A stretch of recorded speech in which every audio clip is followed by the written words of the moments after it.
nakatulog ako ng medyo mahaba kagabi. So, thank you. Pagbigay lang ako ng update sa inyo sa nangyayari sa taas.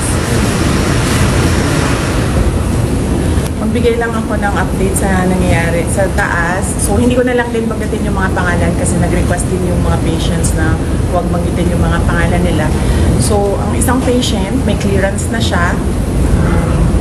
Ang decision niya is umuwi muna sa kaibigan niya. Natatakot siya umuwi sa sarili niyang bahay. So, ang decision niya, pag-discharge niya dito, ay pupunta siya sa kaibigan niya. Doon muna siya titira. And then yung isang patient, waiting siya for discharge. At ang sabi sa kanya ng private doctors niya ay lumipat siya ng hospital. So, yun yung gagawin para sa kanya. Dahil po, bakit ito nilipat?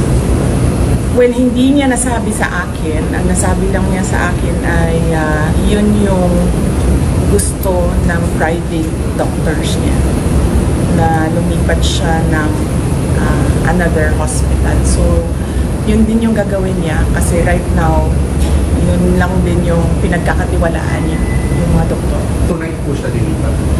Nag-aantay siya ng kanyang discharge and clearance. Yung contempt order kay Atty. Zara Canoves, dapat kung matatapos yung delay, ano pong balita niyo? Na-extend po ba or hindi na nag-lapse na? Malamang siguro wala na yon kasi nag-aantay na lang yung lawyer dito sa taas ng clearance from all the offices concerned. So, likely baka considered as nag-lapse na yon. But ang gusto lang talaga ng lawyer is merong document na nagsasabi na cleared na siya. Ma'am, if we may we get your reaction sa nabanggit po ni President Marcos. Ang sinabi niya, ma'am, kinonfirm niya po yung pumalat na text message na nakalagay na in the larger scheme of things, Sara is an unimportant, so please do not file impeachment complaints. What are your thoughts, ma'am? Pinigil or he stopped in a way? Hindi naman ako mag-comment sa mga remarks ni President Marcos. But sorry, may nakalimutan ako na update sa taas. Gustong ipaabot nung dalawang patients ang pagpapasalamat niya sa inyo, sa media, kasi binantayan niyo daw sila at hindi niyo sila iniwanan. And gusto din nila magpasalamat sa mga doctors and lahat ng healthcare professionals na tumulong sa kanila. And of course, sa mga lawyers din na nag-assist sa kanila all throughout the crisis. So, isa din yun sa mga message nila galing sa taas. Salamat daw sa inyong lahat.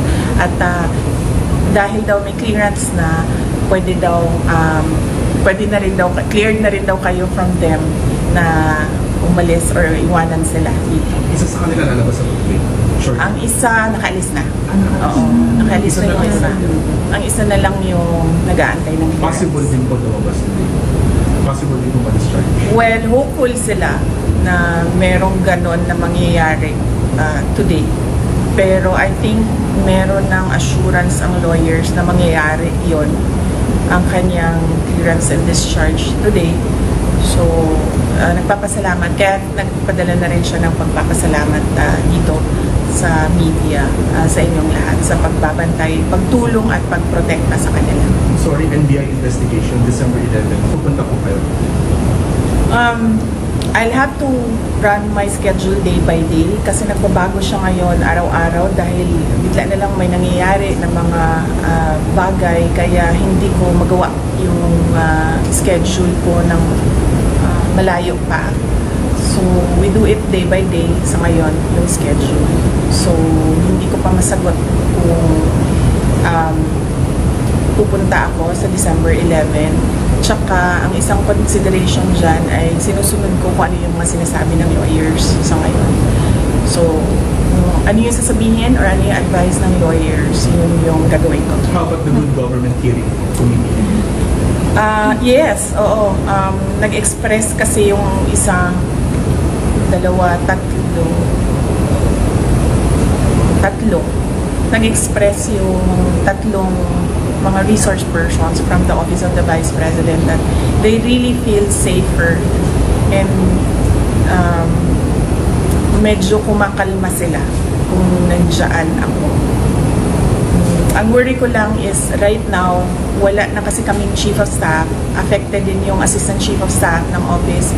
So ako na lang talaga yung naiwan sa opisina to do everything. And meron ding mga year-end activities ang office. Meron din kaming mga Thanksgiving activities. Meron kaming budget utilization review dahil merong mga budget na kapag hindi nagamit, naglalapse yan by December 31, as well as yung planning for January 1 kasi bago na yung budget by January 1. And kung nakikita nyo, December na bukas, so we have just 1 month to do all those things. So, yun lang naman yung problem ko. Ma'am, yan ko lang dito kayo ng comment regarding po sa sinabi po ni Congressman Jay Kong Hoon po na kung hindi lang daw po kayo maagang nag-ambisyon na mag-presidente, tahimik daw po ang lahat.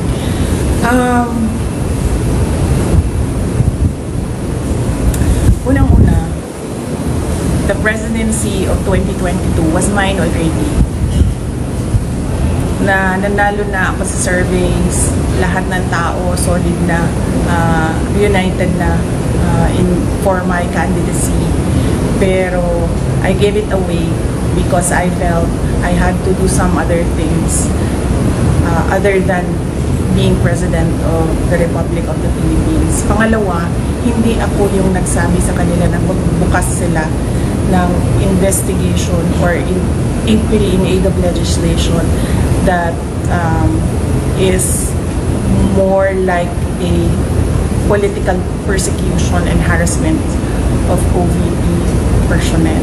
So, wag nila akong i-gaslight into saying na ako ang dahilan ng kaguluhan na ito. Ang kaguluhan na ito ay nagsimula sa sa terrorism nila, sa harassment nila, sa threats nila, sa mga personnel ng Office of the Vice President. Ma'am, clarification lang po, nag-resign na po ba si Attorney Zulaika? And when? Hindi pa siya nag-resign, pero nagsabi siya na mag-i-indefinite leave na siya. So, once ma-cleared siya dito, she will file an indefinite leave from the Office of the Vice President. Sabi ng Presidente, never say never kung reconcile kayo ng dalawa. Anong comment po?